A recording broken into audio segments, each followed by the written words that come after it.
राज्यातील जिल्हा परिषद आणि पंचायत समित्यांसाठीच्या पहिल्या टप्प्याचं मतदान आज सगळीकडे पार पडतंय। दुपारी 12 वाजेपर्यंत सरासरीप्रमाणे 26 ते 27% मतदान झाल्याची नोंद पाहायला मिळतेय। 15 जिल्हा परिषद आणि 165 पंचायत समित्यांसाठी हे मतदान सुरू आहे। यामध्ये जळगाव, अहमदनगर, औरंगाबाद, जालना, परभणी, हिंगोली, बीड, नांदेड, उस्मानाबाद या प्रमुख जिल्हा परिषदांचा समावेश आहे। गडचिरोली जिल्हा परिषदेसाठी मतदान सुरू आहे, मात्र नक्षलग्रस्त भाग असल्यामुळे या ठिकाणी दुपारी 3:30 वाजेपर्यंतच मतदान चालणार आहे। दरम्यान 15 जिल्हा परिषदेच्या 855 जागांसाठी 4278 तर 165 पंचायत समित्यांच्या 1712 जागांसाठी 7693 उमेदवार रिंगणात उतरलेले आहेत। या निवडणुकीमध्ये एकूण 17 लाख मतदार मतदानाचा हक्क बजावणार आहेत।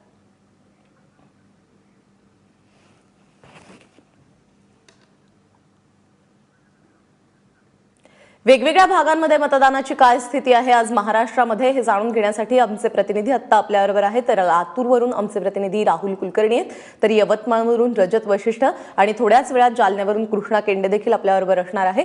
सर्वात आधी जाऊयात लातूरला। राहुल, लातूरमध्ये काय परिस्थिती आहे पंचायत समिती आणि जिल्हा परिषद निवडणुकांदरम्यान?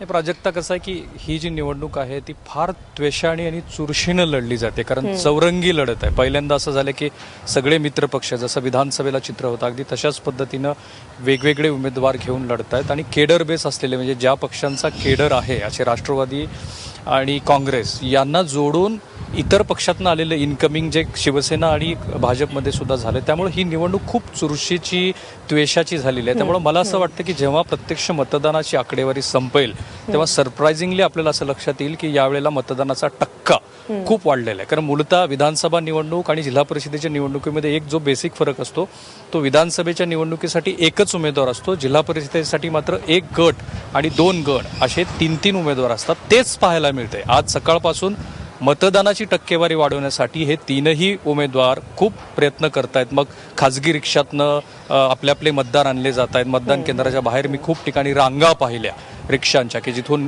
प्रत्येकाला घेऊन आणलं जाते, आपल्याच उमेदवाराला मतदान करण्याचा प्रयत्न केला जातोय। आणि ज्या विश्वंभर बावगेची आपणच बातमी दाखवली की मग कुठे दारूचं आमिष दाखवा। आता मला माहिती आहे की आता आपण जाहीरपणे नाही सांगू शकत कुठल्या राजकीय पक्षांनी किती पैसे वाटले, परंतु साधारणतः 1,500 ते 3,000 रुपये प्रति मत इतका विक्रमी दर यावेळच्या मतदानासाठी मतदारांना देण्यात आल्याची खूप सुरस चर्चा आहे। हे दारू सापडणं, मग मटणच्या पिशव्या सापडणं, धाबे फुललं असणं, हे याही वेळेला पाहायला मिळालं।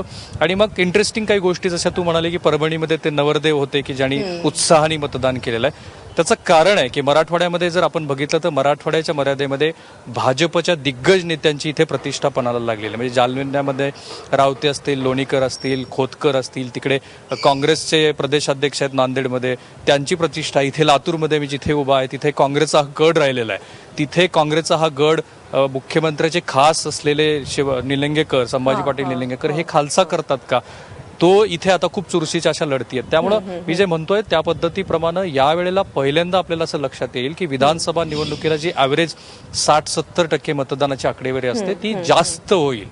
बघूया, let us C.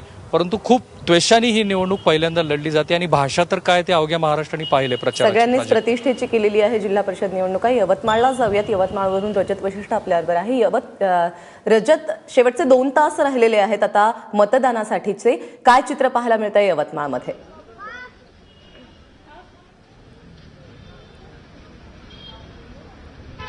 Prajakta, Yavatmal असो किंवा वर्धा असो, विदर्भातील 5 जिल्हा परिषदांमध्ये सध्या मतदान होत आहे।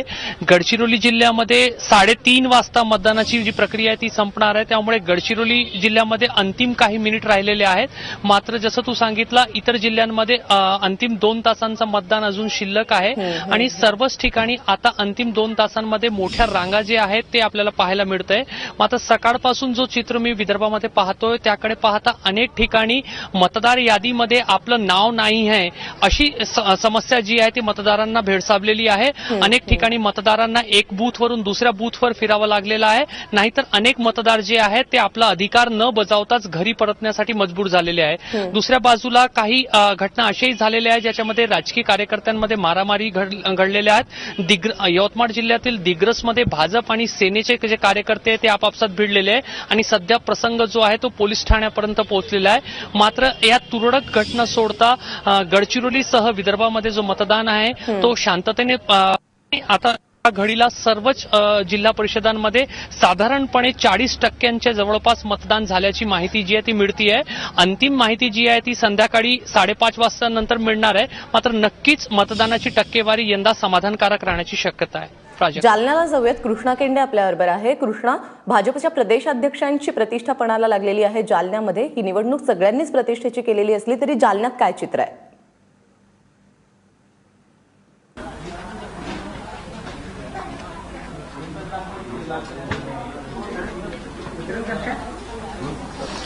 निश्चितच इथे देखील मोठ्या प्रमाणावर मतदार जो आहे तो उत्साहाने बाहेर पडताना दिसतो आहे आणि जालना आणि औरंगाबाद या दोन्ही जिल्ह्याची जर सरासरी पाहिली तर 30 ते 32% मतदान आता 1:30 वाजेपर्यंत झालेलं आहे.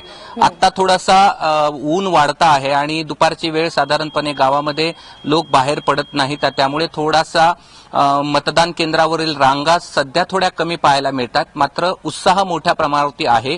आज जालना जिल्ह्यात काही वेळापूर्वी फतेपूर गावामध्ये मी जिथे उभा आहे तिथे मोठ्या प्रमाणावर महिलांनी रांगा लावलेल्या होत्या. औरंगाबादमधले काही भाग जर वगळले तर तिथे सुद्धा मोठ्या प्रमाणावरती प्रतिसाद जो आहे तो आपल्याला पाहायला मिळाला.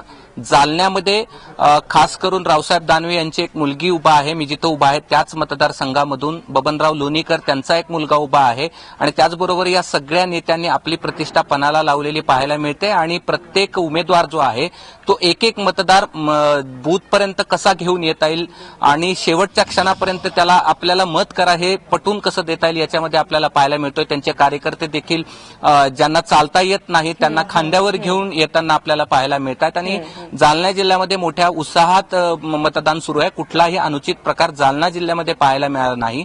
मात्र औरंगाबाद जिल्ह्यातल्या 2 गावं जे आहेत तिथे मतदारांनी बहिष्कार टाकला होता. किरकोळ औरंगाबादमधले 4 ठिकाणी ईव्हीएम मशीन काही काळ बंद होत्या, मात्र त्या प्रशासनाच्या वतीनं कुठे बदलण्यात आल्या तर कुठे त्याच्यात दुरुस्ती करण्यात आली. आतापर्यंत कुठलाही दोन्ही जिल्ह्यामध्ये अनुचित प्रकार जो आहे तो पाहायला मिळालेला नाही आणि मोठ्या उत्साहामध्ये या ठिकाणी मतदान होताना आपल्याला पाहायला मिळते. प्राजक्ता.